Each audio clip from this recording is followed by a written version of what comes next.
నమస్కారం.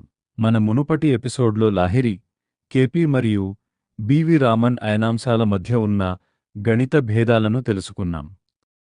అయితే సాధారణంగా చాలామందికి వచ్చే సందేహం ఏమిటంటే కేవలం కొన్ని డిగ్రీలు లేదా ఆర్క్ నిమిషాల వ్యత్యాసం ఒక మనిషి జీవిత ఫలితాల అంచనాలో అంత పెద్ద మార్పును తీసుకువస్తుందా?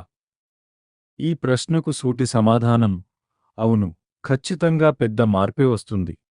ఈ ఎపిసోడ్లో ఈ అయనాంశ తేడాలు రాశిచక్రం, నవాంశ కుండలి మరియు వింశోత్తరి దశల సమయాలపై ఎలా ప్రత్యక్ష ప్రభావం చూపుతాయో పరిశీలిద్దాం.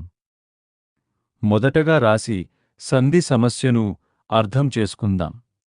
ప్రతి రాశి 30 డిగ్రీల విస్తీర్ణాన్ని కలిగి ఉంటుంది.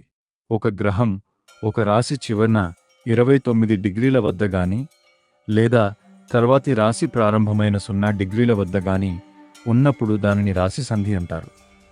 ఉదాహరణకు, ఒకరి జాతకంలో లగ్నం లేదా చంద్రుడు మేషరాశిలో 0 డిగ్రీల 30 నిమిషాల వద్ద ఉన్నారనుకుందాం.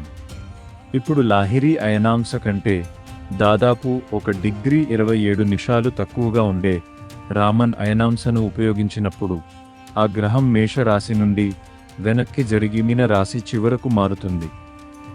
కేవలం ఒక అయనాంశ మార్పు వల్ల మీ లగ్న రాశే పూర్తిగా మారిపోతుంది. అగ్నితత్వరాశి అయిన మేష లగ్నం కాస్త జలతత్వరాశి అయిన మీన లగ్నంగా రూపాంతరం చెందుతుంది. దీనితో వ్యక్తి యొక్క ప్రాథమిక ప్రవర్తన, శారీరక లక్షణాలు మరియు లగ్నాధిపతి ఇచ్చే శుభాశుభ ఫలితాలు పూర్తిగా తారుమారవుతాయి. రెండవ అతిపెద్ద ప్రభావం నవాంశ చక్రంపై పడుతుంది. వేద జ్యోతిష్యంలో అంతర్గత బలాన్ని, వివాహ జీవితాన్ని మరియు అదృష్టాన్ని అంచనా వేయడానికి నవంశ చక్రాన్ని అత్యంత ప్రామాణికంగా పరిగణిస్తారు. రాశి చక్రంలో ప్రతి రాశి 30 డిగ్రీలు అయితే నవాంశలో ఒక విభాగం కేవలం 3 డిగ్రీల 20 నిమిషాలు మాత్రమే ఉంటుంది. అంటే మీ గ్రహ డిగ్రీలో కేవలం కొన్ని నిమిషాల తేడా వచ్చినా ఆ గ్రహం నవాంశ కుండలిలో ఒక ఇంటి నుండి పక్క ఇంటికి సులభంగా జరిగిపోతుంది.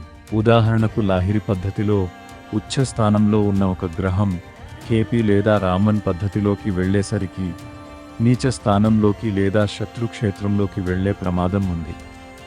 మూడవ మరియు అత్యంత కీలకమైన ప్రభావం వింశోత్తరి దశా గణనలలో కనిపిస్తుంది.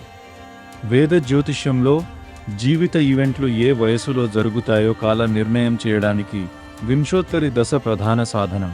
దశల ప్రారంభ సమయం చంద్రుడి సూక్ష్మ నక్షత్ర పాదంపై ఆధారపడి ఉంటుంది. అయనాంశలో వచ్చే స్వల్ప వ్యత్యాసం వల్ల చంద్రుడి స్థానం కొన్ని ఆర్క్ నిమిషాలు మారితే ఒక మహాదశ లేదా అంతర్దశ ప్రారంభమయ్యే తేదీలో 6 నెలల నుండి 2 సంవత్సరాల వరకు ముందస్తు లేదా ఆలస్య మార్పులు చోటు చేసుకుంటాయి. దీనివల్ల ఉద్యోగం రావడం, వివాహం జరగడం లేదా విదేశీ ప్రయాణాలు వంటి ముఖ్యమైన జీవిత సంఘటనల సమయ నిర్ణయం తప్పుగా లెక్కించబడే అవకాశంది. అందుకే కేపీ సిస్టమ్ అనుసరించేవారు స్వల్పకాలిక సంఘటన కోసం కేపీ అయనాంశను ప్రాధాన్యతగా తీసుకుంటే, పరాశర మరియు సాంప్రదాయ పద్ధతులను అనుసరించే విద్వాంసులు అధికంగా లాహిరి అయనాంశను ప్రమాణంగా పరిగణిస్తారు. మరి ఇంతటి సూక్ష్మమైన భేదాలు ఉన్నప్పుడు నిజమైన ఖగోళ పరిశీలనల ప్రకారం ఏ పద్ధతి అత్యంత సహజమైన ఫలితాలను ఇస్తుంది? ఈ గణిత సమన్వయాన్ని మన 4వ ఎపిసోడ్లో మరింత లోతుగా విశ్లేషిద్దాం.